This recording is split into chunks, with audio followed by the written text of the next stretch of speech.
6'5", skilled, very offensively creative, can Yep. skate well, like good stick. He's big in his own right. Like, I want to see that kid develop. I do. And I don't want to trade him for Colton Parayko, who, yes, a little more bruising and big as well, and maybe could help you a little bit more in this playoff run.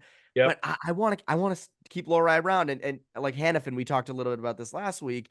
My view on Hanifin is I think he would fit awesome on this in this top four, He no would. doubt. He would fit great, and if he's, my view is if he is available come the summer, and you can get him as a free agent, awesome, great. I'm Yep. all for it. Do it. It Yep. would fit great. We talked about how he would be my guy in there because he's Seb's guy. We could talk prep hockey, which would be great.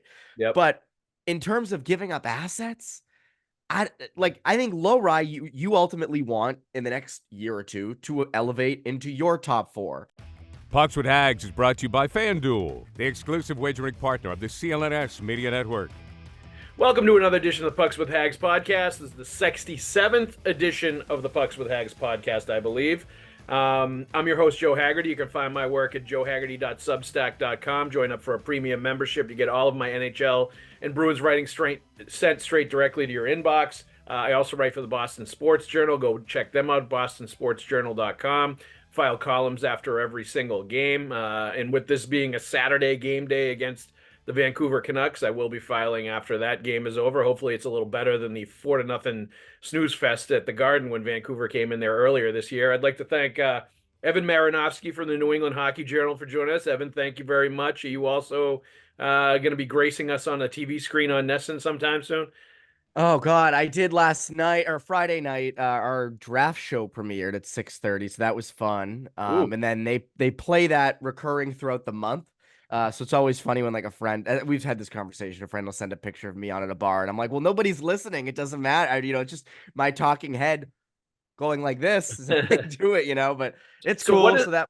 what was the draft show? Is that like New England kids that are going to be likely drafted, or what was the Yeah. basis of that? So the premise was top 10 local kids looking to be drafted. Nice. So we had on Dave Gregory from NHL Central Scouting. He was Oh, good. awesome. There was a lot of stuff that actually didn't make the show because we only get like 21 minutes, and he was he's so knowledgeable that we were going forever. But I would say there's like 4 definites from this region, and then there's about 7 or 8 who could. So it's either going to be a good year, or it'll be kind of an average year. Obviously, the big one's Yzerman, but then there's some others, Teddy Stiga with the program, Ben Merrill at St. Sebastian's, Elliot Greenwald's a defenseman with the Cedar Rapids Rough Riders. Like, there's those kids I kind of have as definites. But it'll be, hopefully there's more that go. It's always better for my job when more kids go. It makes it easier, and it's also good for the region. So hopefully the most amount of kids go in the draft. But it was good. It was a good episode. Yeah, I would love to see some more prep school kids get drafted. I always think that's good for the region, good for the programs, good for all that stuff. Maybe even keeps a couple of them around instead of bolting for the USHL, or they're not. They probably will go to the NDTP if that one comes calling. That's too. That's the big thing. They're not doing that. No, we've understandably talked about that too. Yeah, exactly. And I think that it's tough. And this is a whole nother podcast. And I know you and I have talked about this before. We've talked about it off air. Is kids just leaving everything early? They're leaving MIAA a year early to go to prep. They're leaving prep a year early to go to juniors. And hopefully that reverts at some point. Hopefully, kids realize like, hey, going to juniors a year early isn't always the best for my development. Obviously, the best of the best kids, like a Cole Yzerman, are always going to the NTDP. Those kids are not sticking around. But it's for the kids that are middle tier, your potential 3rd or 4th round picks down the road, sometimes later, who you want to stick around. And so it's good that like a Ben Merrill, he kind of peaked later than others did. That's kind of why I think he's still here. But then next year, there's a few kids in prep who hopefully will be looked at for the draft. So, hopefully kids stick around, Haggs. I'm all for it. Is that any of the Mutrins coming next year, or is that they are Teddy? So Teddy Mutrin is a junior at Seb's. He tried out for the program last year, didn't make it, but was a high draft pick in the USHL. He decided to stay this year at Seb's, and then his brother Casey Mutrin, who's an 08, he's a sophomore. He will be eligible for the NTDP this year. I would be shocked if he didn't make it, so I would assume he will go there. Yep. And so, but yeah, I know that they're, big BC people. And but Teddy will be draft eligible next year, and then Casey will be the next year. Both, I would assume, get picked because both the raw abilities are too good. Always good to hear New England kids in the mix for the draft, and I hope it is a robust draft class from New England in June. Let's At thank least our for my sake. At least for my sake, Haggs. for I need everybody's sake. it. Selfishly for your sake, so it's good content, but for everybody's sake, let's keep it going and get the numbers a little bit bigger, because the last few years, right? The knock has been the really high draft picks. There's a couple of like premium kids that get picked, but the numbers as far as depth and quantity haven't been as good, and the mass number of New England kids getting selected. So let's hope it's a much bigger number this year.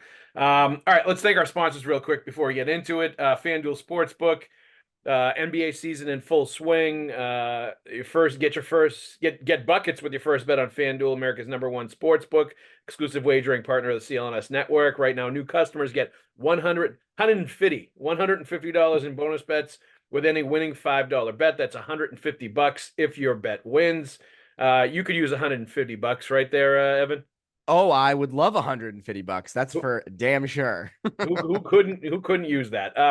Bet on all your favorite NBA players and teams with quick bets, live same game parlays, exclusive props, and more. And I can tell you right now, that wouldn't even cover like one grocery trip when you have 2 growing kids and 4 people. I can't even imagine. So like you can definitely use $150, Evan. Just visit fanduel.com/Boston and shoot your shot. All right, let's get into this. Any observations, any things you've taken from the 2 games on the road? They've split a win in Edmonton, a really good overtime win, and then they lost in overtime in Calgary. And you could even probably lump the Dallas shootout win in here as well, because I felt that was the same sort of thing was going on in that game as has gone in the last 2. Just anything you take from these games. It's interesting. The Edmonton game was wacky, obviously. You don't like to see them blow that lead late in the third. I think Swayman was, definitely not his best self. No. But he was back and forth in that game, so I kind of That's the thing.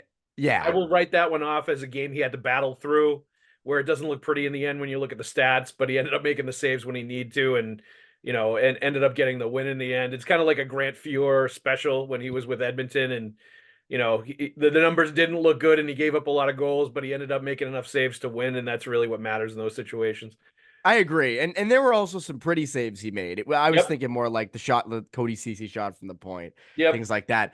I will say, I will give them credit for resilience in both the Dallas game and Edmonton game, especially the Edmonton game. You experience Grzelcyk goes down, Lindholm was already out, Lowry was kind of this late call-up, comes in, plays really well, I thought. So I'll give them credit for, I think, the resilience, which we've kind of seen throughout this season, where even when they look like they shouldn't win a game, they find a way with this roster, even shorthanded. And I will give, I think that's a good observation. I think Mason Lowry, the last 2 games has looked pretty solid and outstanding.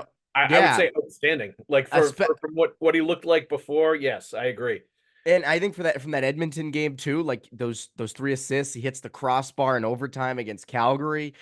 Defensively, he looked a little bit better. Like, to me, that's been the big takeaway I've had from these 2 games, in the sense that, obviously, and I know we'll discuss the deadline because that's the big thing. And right now it's defense, but I think if Lowry can come in and kind of give you some Hampus Lindholm style minutes, I think that's a very good thing. And I'm fast, and I said this to Conor the other day, like, I'm fascinated to see what he looks like down the stretch here. Does he work his way into your 6th defenseman for the playoffs? Is he going to turn into more of a guy that you slot in when you need it? I mean, we saw it last year against Florida. One of the biggest problems they had, they could not move the puck out of their own zone. Lowry is extremely good at that. And if he can stick and he can continue to be, above average defensively and continue to produce offensively and play with the aggressiveness he does when he steps up into the play, I think that's great. So Lowry was kind of my big takeaway from those 2 games. I'm curious what yours were. Yeah, I think Lowry was one I had. That's definitely a topic I wanted to discuss today, so we can get into that right now because I thought he was very good. The three Mhm. assist game, played 23 plus minutes, played more than 20 minutes again against Calgary. Back to back games where, like on the road, you can't hide a guy, you can't get favorable No. matchups, you can get stuck. You can't really protect players, especially if you're going to play them top 4 minutes and you're going to play them 20 plus minutes. They're going to be out there in matchups you might not love, and they're going to have to figure out a Exactly. way. And we saw a shift. It was in the Edmonton game where he was on the ice for over 3 minutes as That they were was battling nuts. to try to get the puck out. But he kept trying to, make plays, battle, fight, do whatever he had to do along with everybody else out there before they finally were able to get the puck out of the zone, go off for a change. And all of those things showed me something. That's important. If he is going to be a player down the stretch for them, if he is going to get some playoff time, you've got to be able to perform and excel and survive in certain instances when you're not getting protected. You're not getting Yeah. shielded in favorable matchups. You're going to be on the road and you're going to have to go up against the other team's best players. You're going to have to figure out ways to survive in the defensive zone when things, people are running around and you get hemmed in. And I think he did all of that in addition to what you're talking about is the offensive end, being able to handle the puck, being able to create in the offensive zone, having the skill at the blue line to, make a quick move and free himself up for a better shot, or to, the slick passing that he has where it's just effortless. He just thinks the It game really is. well and he sets up other guys for offensive chances. And what I really liked to see is finally, there were some instances where they put him at point on the power play and they Yes. let him go. And that is exactly where he should be. I understand there are egos involved. I understand there are other defensemen who are very high caliber and have a lot of cachet and want to be in those situations. Mason Lowry has the best skill set to be in that kind of a situation and to be running a power play unit and running the point along with the other best offensive players out there. Like, he's willing to shoot. He's great creatively. He can make things happen. I think he needs to be, if you're going to have him up on the NHL team, he needs to be on one of those two power play units. And sometimes even better if he's on the second unit because things can kind of run through him, which is Mhm. not traditionally how it goes in power plays these days. It's more about the bumper or somebody on the sidewall or Yep. setting somebody up for shots at the dot. But I think he brings that element when he's out there where you can run things through him, and he can be that traditional power play quarterback up at the point, sort of from the defenseman position. So I love to see that as well when he was up. The interesting thing, though, Evan, about all this, because I was impressed with the way he played, and we had Mark Diver on earlier this week, and he said Lowry was okay, not outstanding, not dominant, but okay when he came back down to Providence. Clearly, he took a few things from going down and then now coming back up, because I think he's a much more confident player.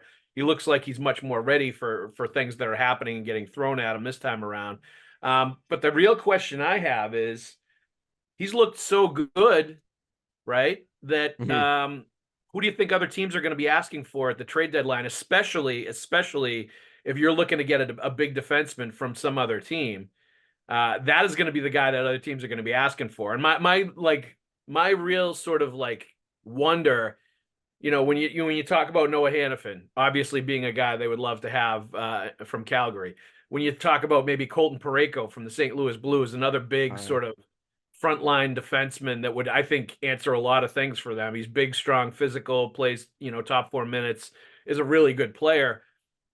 You start talking about those kind of players, the team that you're trading with is going to want a younger player that's going to be able to step in and replace that kind of player being traded away as a prospect going Yes. back to them. Who in the Bruins organization is going to be the guy that the other teams are going to want if you're trading for a Colton Parayko or a Noah Hanifin? Well, that's the I didn't I say this to you on. Obviously Mason Lowry. Like, Yes. the question becomes, are you willing to give up that player to get a Parayko, to get a Hanifin, to get somebody like that, granted, you're probably going to trade for with designs on him sticking around for a long time and being part of a big three with the other two. But like, Lowry has shown so much talent to me, so much upside that like I would be real hesitant to include him in a trade. I don't think they should put Matt Patra in any trades as a prospect that other teams want. I think Fabian Lysell is the only guy Mhm. I'd be willing to put in trades as the prospect going the other way, as the A prospect going the other way. If you have to create a package of draft picks, prospects, and most likely a roster player, right, to make the money work if somebody else is coming in this direction. Let's thank our sponsors. FanDuel Sportsbook. Get your buckets with your first bet on FanDuel because the NBA is in full swing. Right now, new customers get $150 in bonus bets with any winning $5 bet. That's $150 if your team wins. Download the FanDuel Sportsbook app. It is incredibly easy to use.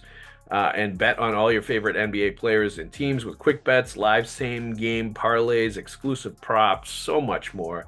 Visit FanDuel.com/Boston and shoot your shot.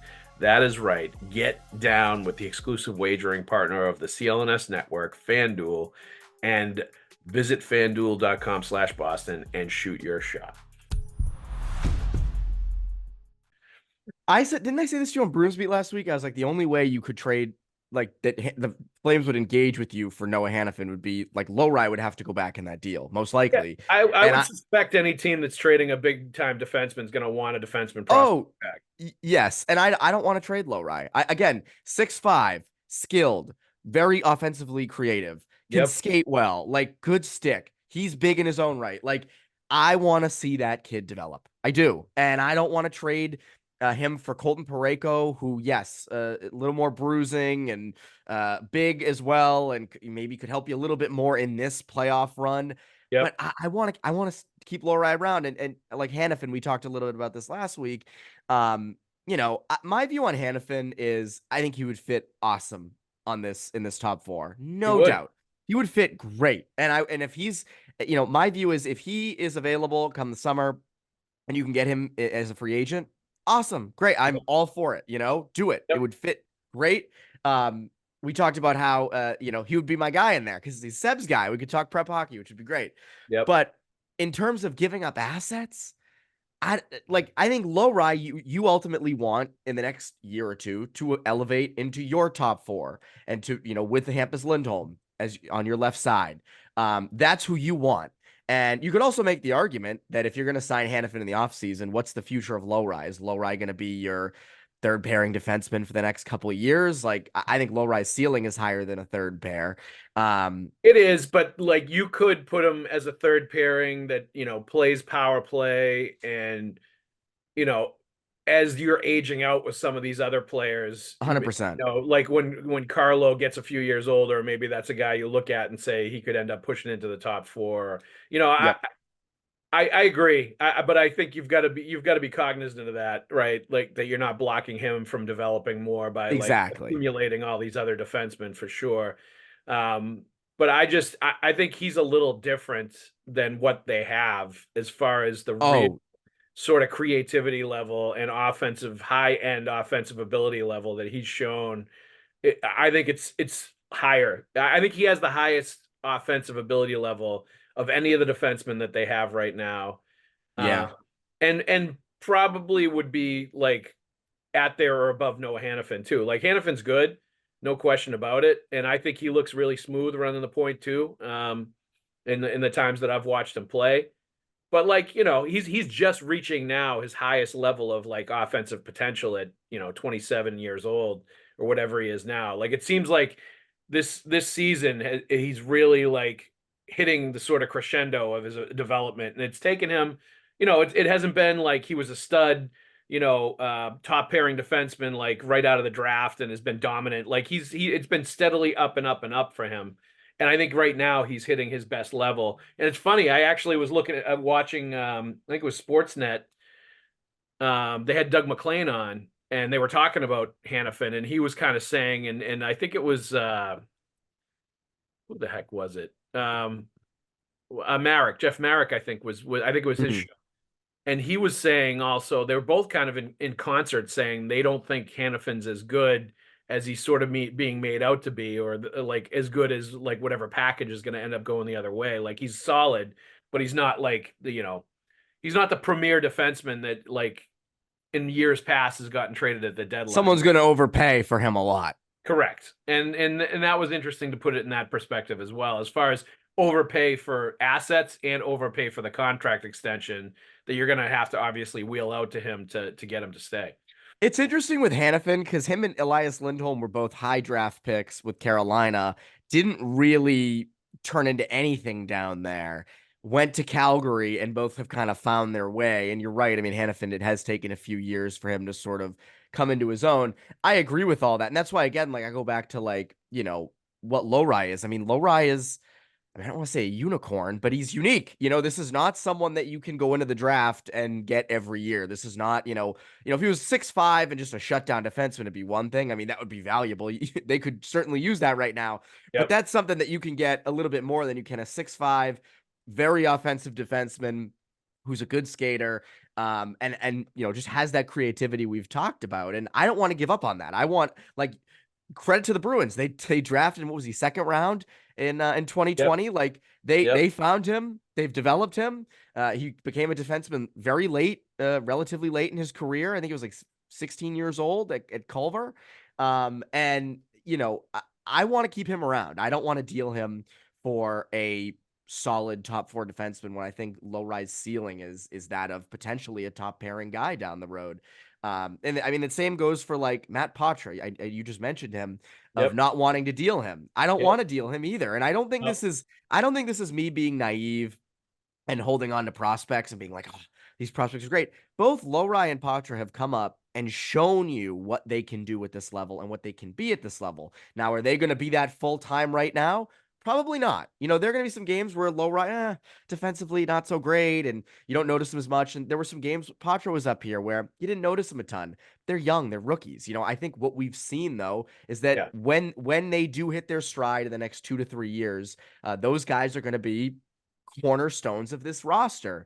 And I don't want to give those up for Noah Hanifin at this moment, when you could potentially get him in the offseason. And I know the counter argument a lot of people are making is, well, what if Florida or Tampa Bay get him and sign him long-term and lock him up long-term? Well, then they get him. I mean, it's not great. It's sort of like the Ryan McDonough situation a few years ago, like it's not perfect. Yes, they have that on you, but you can't operate by reacting to every other team. You've got Lowry. Those teams, I don't know their prospect pools inside and out, but I don't think they have a guy like a Lowry in the system who can come in and potentially fill that. And I think they also have more assets and draft capital to trade than you do. So that's also different. But and then they probably have more cap space too. Like there's a lot of different things going on. That's not hard to do right now. That I think making a huge deal is going to be monumentally difficult for the Bruins. It's doable for sure. I mean, there's always a way. It's going to sting, though. It would sting. Want to find it. Yeah, but there's going to be a lot involved. You're going to have to trade roster players to create cap space. You're going to have to trade probably future draft picks. I mean, I think that 2025 first-round pick, if you're making a trade for a guy like a Parayko or a Hanifin, I think is going to be gone. So you're going to be trading another first-round pick away, future first-round pick. And, maybe you can get them to take Fabian Lysell. I don't know. I mean, the reports at least are good in Providence. We had Mark Diveron, as I mentioned, and Diver's not always high on Lysell. He has been pretty hard on Fabian Lysell at times, and like I wouldn't call him positively giddy about Lysell right now. No, that would be overstating it. But I think there's a respect there at what he's been able to do and how he's been able to play and how he's responded to Ryan Muginel and the coaches down there and their challenge for him to play a more team-oriented game, be more professional, like sort of mature and grow up a little bit. And I think he's done that. And I thought it was interesting to hear him say that he thinks that Lysell is definitely going to play a game or two in Boston before the season is out, and that speaks also to rewarding somebody that I think has been doing the right thing since, having that come to Jesus moment with Muginel like a month or two ago. Yes. When he was going on too many 3-on-1 offensive rushes with nobody else around him and losing the puck. Hero ball.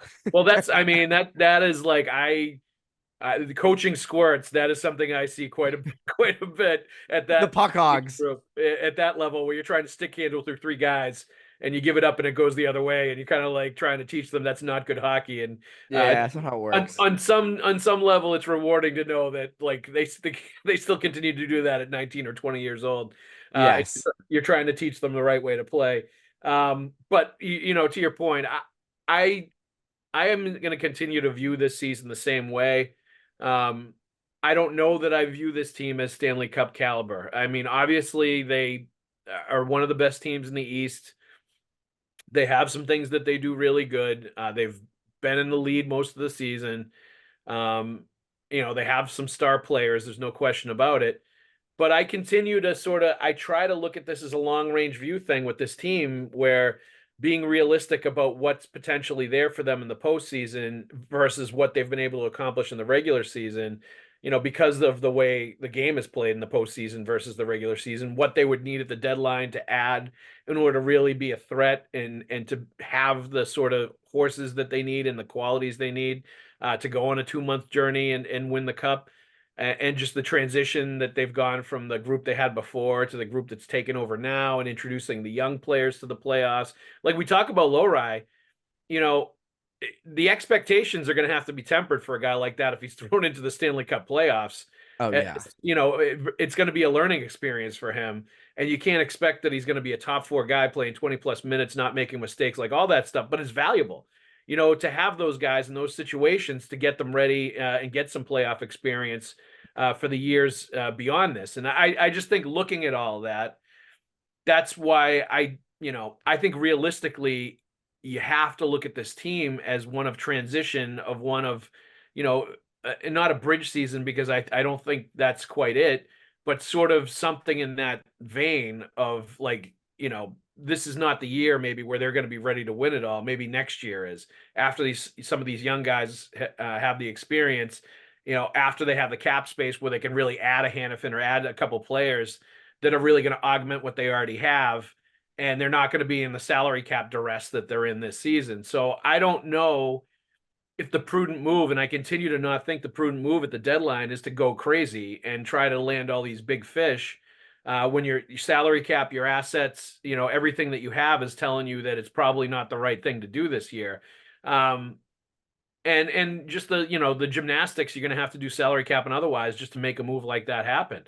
Now, the interesting thing is you're starting to hear, and Elliot Friedman, I think, mentioned this the other day on his podcast about Linus Ullmark, sort of wondering if he's going to be in play, if he's going to get traded, if that's the player that's going to get moved to create salary cap space for them to trade for Hanifin or do a big move. I think it's much cleaner. I think it makes much more sense to trade Matt Grzelcyk if he's healthy, and trade him as an NHL defenseman to a team where you're getting an NHL defenseman. He can be the placeholder right now, and that can make the money work. But it remains to be seen if he's going to be in demand somewhere else, and if that's what they're going to want. It was also, I think, somebody mentioned, I can't remember who it was, Jake DeBrusk, that they felt like there's still going to be a push by the Bruins to sign him, which I thought was interesting as well, given that there's been no progress whatsoever on that front to this point.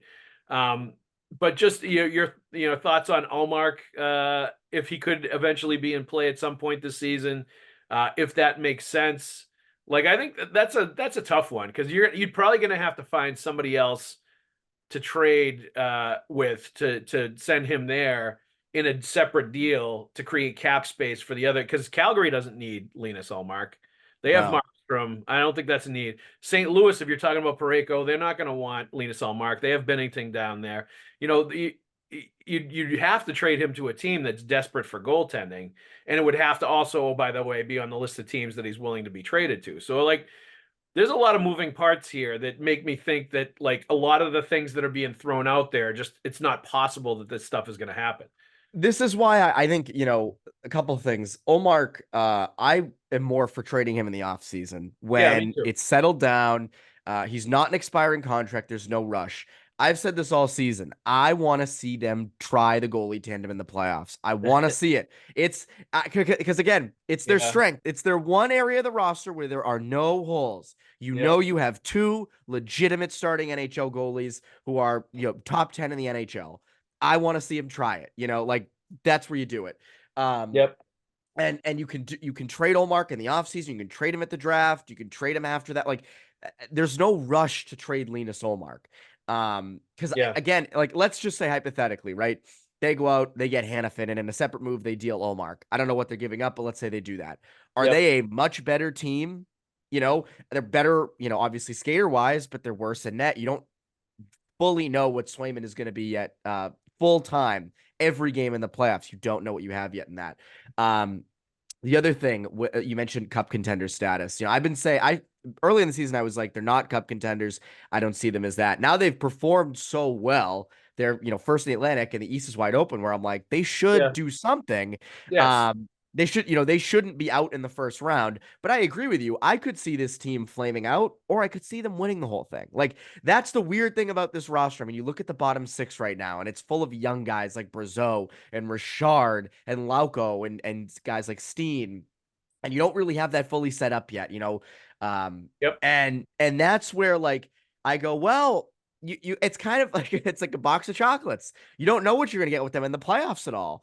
And I want to see it play out. I do, because I'm with you. I want to see Lowry in the playoffs. I want to see some of these younger guys getting reps. I want to see, like, do you have something with guys like Brazeau and Richard? And if those guys continue to stay in the lineup, by the way, it's only been like a couple weeks, or a week or two. But that's my whole thing, is like, I'm with you. I want to see some younger guys get some experience in the playoffs and just see where it takes it, because the East is open. The East is wide open. I was just watching on ESPN the Red Wings Blues game. Mm-hmm. It was on at the gym, and first of all, the Red Wings scored like 3 goals in like 5 minutes on Binnington. Blues look terrible, by the way. Yep. But I didn't realize the Red Wings are first in the wild card right now. Yeah. So the East is wide open. So could the Bruins go fully The deep? Red Wings have been in a playoff spot or close to it pretty much all season. They've been I like know. there. You got to give them credit. Like, It just Steve surprises Morris did a me. good I job didn't building that. expect it. And I'm glad you mentioned all that stuff, because that was actually next on the list to talk about. So it's a great segue. Evan, you have your host hat on right now, which I'm good at anticipating the next thing. My good work. podcast IQ is so high that Just like Bruce Cassidy was when he was the coach, and he was able to answer questions before you could even ask them with his answers to other questions. He could anticipate and sense and just throw answers out there. like, Haggs, I know you're going to ask about this. God bless Bruce Boom. Cassidy. He knew it, and he would just answer it before you could ask it. Anthony Richard, I think he's looked excellent.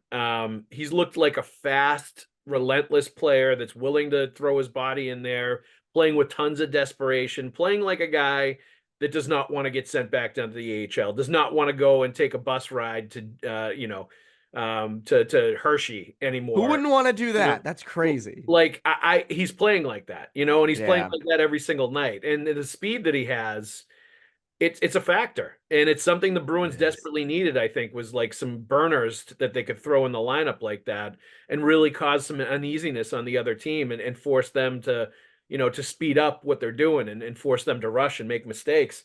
Justin Brazeau, I thought, looked like he belonged in the NHL in the 2 games that he played. Certainly at 6'5" with a big body, he's not going to be a blazer like Anthony Richard.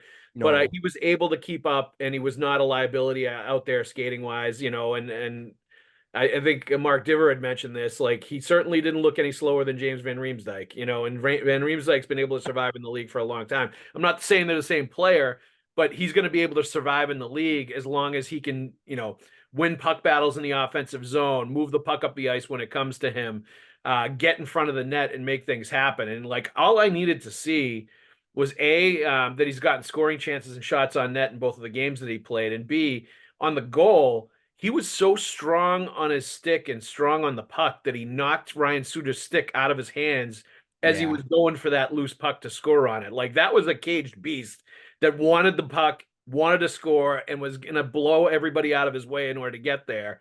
And to do that to a veteran guy like Ryan Suter, that's been a Norris Trophy caliber defenseman in his past, to the strength level that you would need to have to knock a stick out of a guy's hands in front of the net, was tremendously impressive to me, and said a lot about him.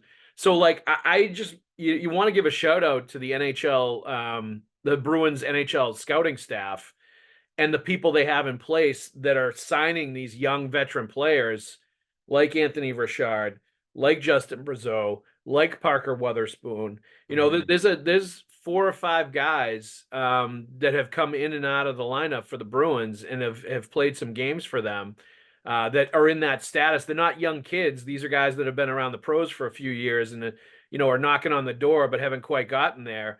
And when they call each of these guys up, they're getting the job done. And maybe that's what it takes to get a bottom 6 or to get a 4th line together that can be a factor in this postseason. And, maybe you'd like to also add something else to that, like a big physical guy to add to sort of the speed. And Jesper Boquist, I would put in this category. And Dan Heinen, too, for that matter. These guys Yeah. are all on $775,000 contracts.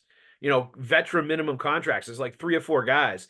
You can't get through a season if you're in salary cap hell unless you have a bunch of players performing that are on contracts like that. And they're all doing it. So credit to the NHL scouting staff for the Bruins for all these guys getting it done. And it starts to make you wonder if they can piece together a fourth line with some of these players while adding something else at the trade deadline to make it a factor.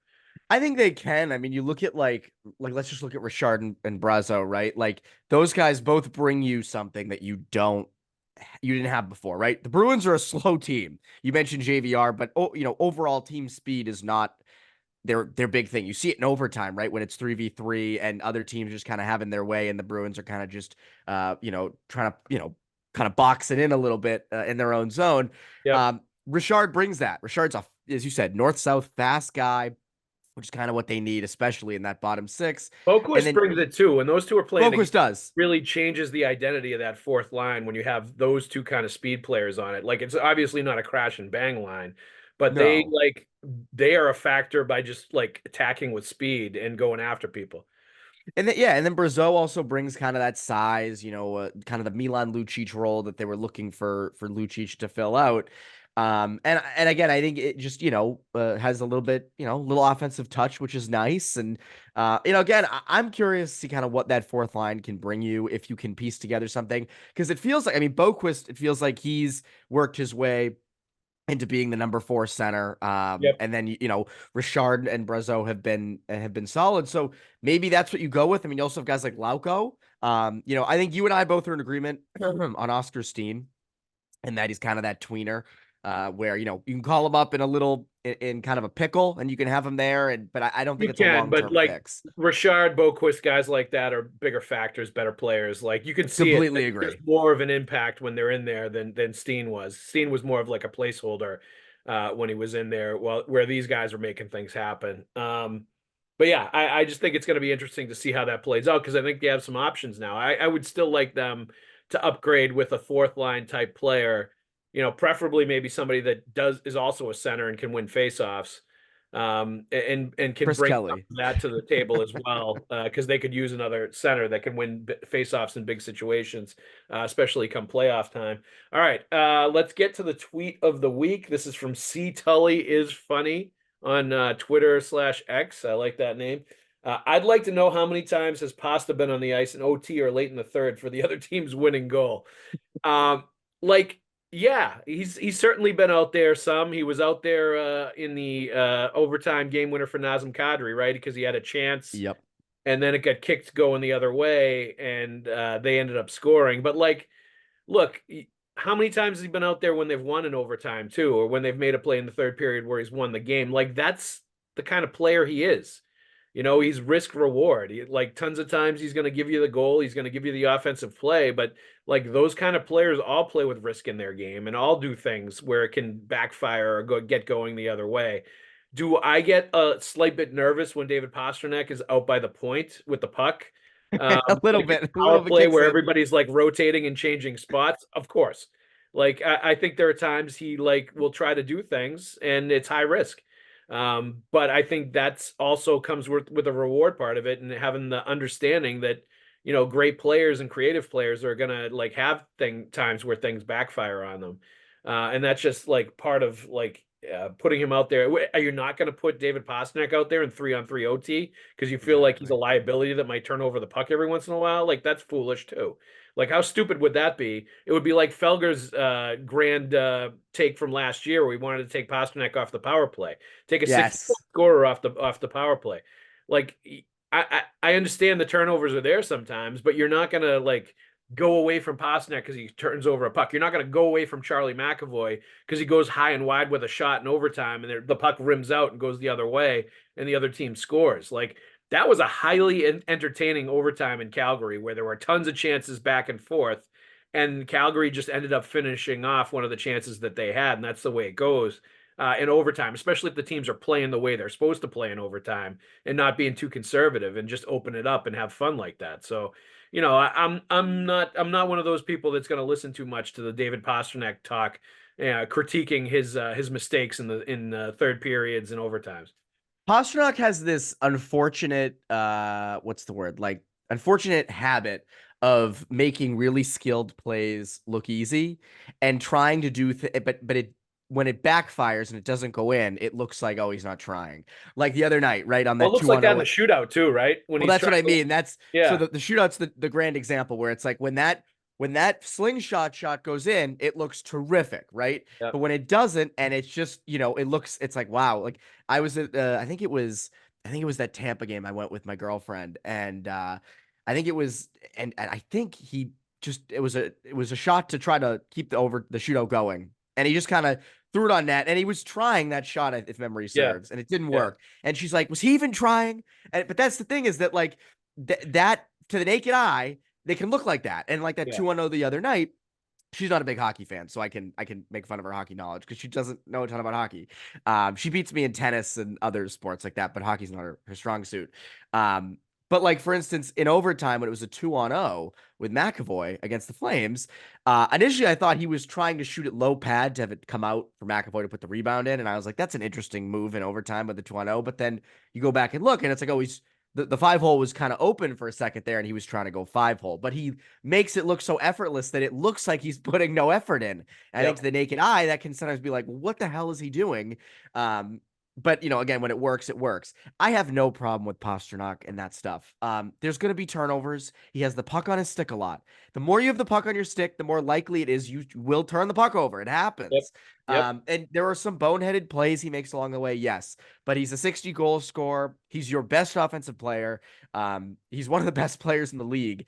If he's gonna flub up in overtime every now and again, you take it because he's gonna have more plays where he finishes the job. So I guess it's hard to compare these positions, but it's sort of like Tuca all those years in net. He was so effortless, I thought, with like some like compared to Thomas, where I think some fans were like, he doesn't try. And it's like, no, he's just like always in position. And he's just such a skilled, good all-around goalie that he makes a lot of hard saves look very easy. Yep. And I think it kind of falls in that same category of guys who are just so good that it's effortless. I know I sound like such a Bruins homer saying those things, No, but it's true. That's how I no. view it.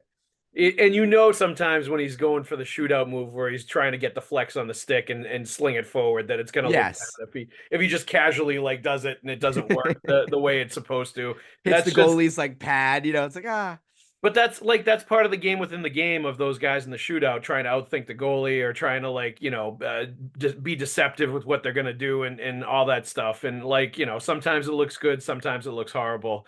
There were times where Tuca did the shootout and it looked like he wasn't trying to stop the puck too. So these yeah. things happen. All right, Evan, thank you very much. Appreciate you joining us today. Let's thank our sponsor real quick, CLNS exclusive wagering partner, FanDuel Sportsbook. Get buckets with your first bet on FanDuel, America's #1 sportsbook, because right now new customers get $150 in bonus bets with any winning $5 bet. That's $150 if your team wins. Download the app. It's super easy to use. Bet on all your favorite NBA players and teams with quick bets, live same-game parlays, exclusive props, so much more. Just visit FanDuel.com/Boston and shoot your shot. Evan, thank you very much, buddy. Enjoy the rest of your weekend. You too.